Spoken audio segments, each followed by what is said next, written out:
Josh Hardcastle with Alley Theater Education and Community Engagement. I'm joined today by Dennis Abrams, who is the author of the plays The Thing. Dennis, can you tell us a little bit about your two-volume series? Sure. Thank you for having me, first of all. It's a two-volume guide for young adult readers as an introduction to Shakespeare. Mm-hmm. I cover all the plays. It's not really like a Cliff Notes telling you the themes, the characters, all that. It's more of a way to think about the plays and how to get into them to read them yourself. Okay. It's very contemporary, very down-to-earth, very direct. This is what you need to know. This will help you read the play and understand it better. Fantastic. So we've been working with A Midsummer Night's Dream. One of my favorites. In terms of young adult readers, okay. Why is A Midsummer Night's Dream relevant? It's relevant because it's basically about love.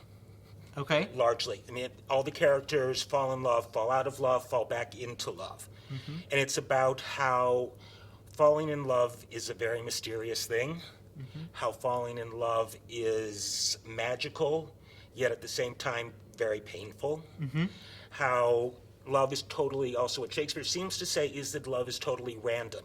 In some ways, it doesn't really matter who you fall in love with. It's the art of falling in love that's what's important. Mm-hmm. Exactly. And I love in A Midsummer Night's Dream that we get a look of sort of a metaphorical journey through any human's life. Correct. And we start in the court with the young lovers who right. who hasn't been a kid at home wanting to rebel, doesn't want to follow their parents' rules right. for one reason or the other.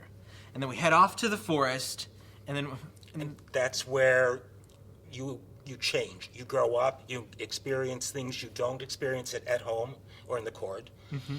and that's what it changes you. And when you go back to court or your home or to school or whatever it is you're returning to, you're a different person. You have grown up in some way. Yeah. Because of what you've experienced, because of the magic of the world outside, you're now a slightly different person. Well, and it's interesting because as opposed to in As You Like It, which is another of Shakespeare's comedies, they don't stay in the forest for right. this one. They leave the court, they go to the forest, and then they go back to the court, which could, in some sense, seem like a backward movement from, control to freedom.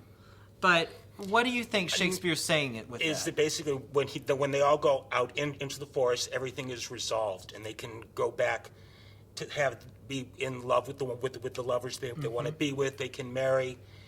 Bottom and mechanicals can leave the woods and go back to the court to present their play.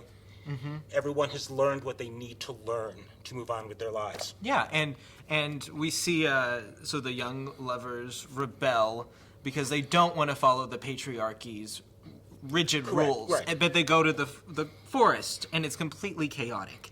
And so maybe we see that you can't live in just one world. Correct. You can't live in complete order, and you can't live in complete chaos. You have to find the marriage of both. Exactly, which is what which is what they learn. And what's interesting, I was talking about the randomness of love, how mm-hmm. it really doesn't matter whether they marry Lysander or Demetrius, because Shakespeare doesn't really differentiate between them much. They're basically the same guy. Mm-hmm. So it doesn't matter who marries who. And in fact, what's interesting is why Helena's father, Hermia's father, decides that she has to marry Demetrius, because he's basically the same guy as Lysander. Mm-hmm. His randomness is just as much randomness as who they decide to pair off with. Exactly. So, obviously, very, very, very well-crafted play. One of the three that he actually wrote the plot himself. Yeah, which is also an interesting fact. And then we see that little tidbit of Pyramus and Thisbe, which became Romeo and Juliet. Right. Well, actually, you can also think of Hermia as, in very much Juliet terms, who's being forced to marry a man she doesn't want to. The Lord, Theseus threatens to put her in a nunnery, mm-hmm. as Juliet's father does, if she doesn't marry Paris. Mm-hmm. And she runs away, and so there are a lot of similarities. Midsummer Night's Dream is sort of the comic version of Romeo and Juliet. Yeah. So Shakespeare was a master writer. Correct. And what we're taking a look at with our programs this year is a look at how Shakespeare parallels slam poetry. and Shakespeare as the original spoken word artist. Correct? Very much so. What would you say he is the original? Definitely. And one of the things that I talk about in the book a lot is that I realized that Shakespearean language is difficult. You don't always understand everything the first time, but also you don't understand a hip-hop song or a rap song the first time. You get I mean, if the first time you listen to it, you may not get all the rhymes or all the rhythms or all the meaning, but you get the gist of what he's saying. And it's the same with Shakespeare. If you listen to it, the meaning comes across. Even if you don't know all the words, it doesn't matter.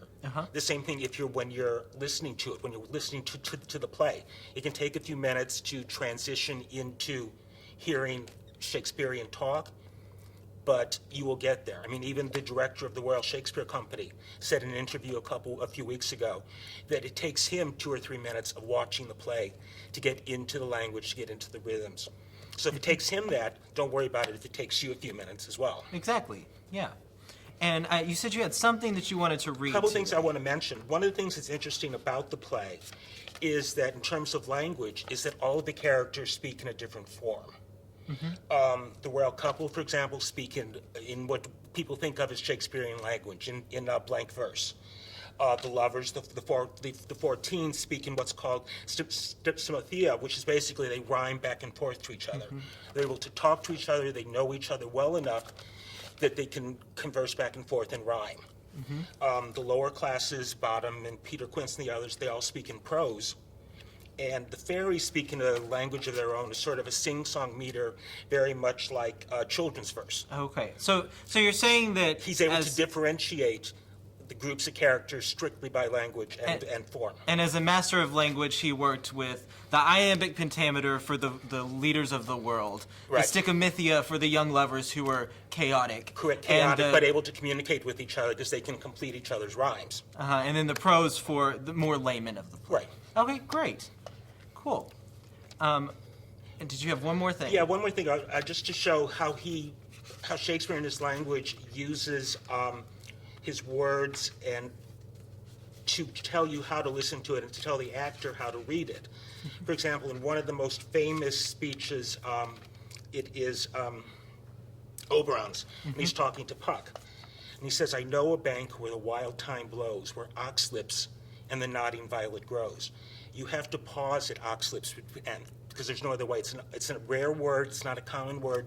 So the actor is forced to stop before he gets to and then the listener has to do the same thing. And one other example is Titania, when she is discussing discussing the sort of war that she's having between her and Oberon.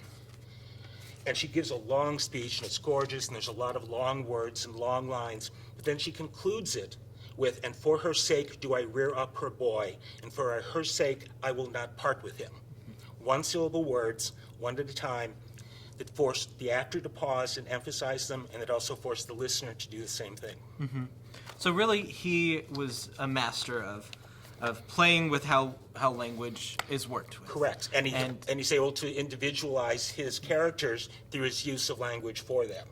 Great. And that's something we want to explore this year, too, with slam poetry. So thank you so much for joining us. Thank you. We hope all of you can join us in the spring of 2017 for the Bard Slam and find your own ways of playing with language just as Shakespeare did.